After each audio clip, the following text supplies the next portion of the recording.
Hey everybody, James Van Hees here, and today I want to talk to you a little bit about how to select the right type of output file that you are going to use within the Sendit script.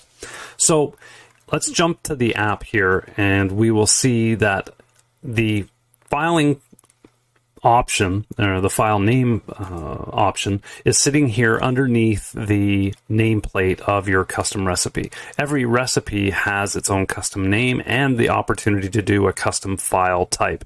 This is the export type, not the type that came in, but this is the one that's going to be coming out.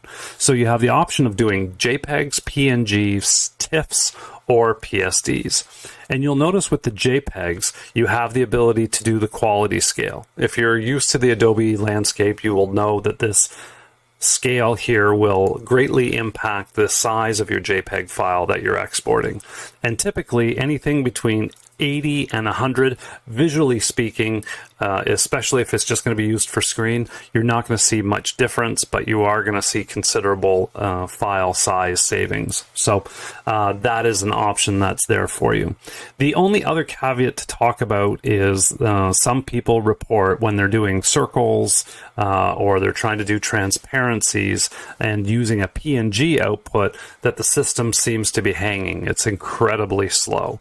And that is a Photoshop issue that's unfortunately beyond our control, but PNGs will take a long time to export. So try to keep that in mind if you're adding a PNG into your recipe and you're doing a lot of files. It'll really slow down, especially when the script finally hits that PNG. Sometimes it takes a minute or more for it to render something out with a transparency. So just something to keep in mind.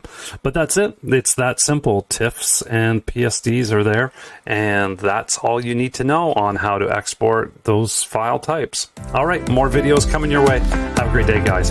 Cheers.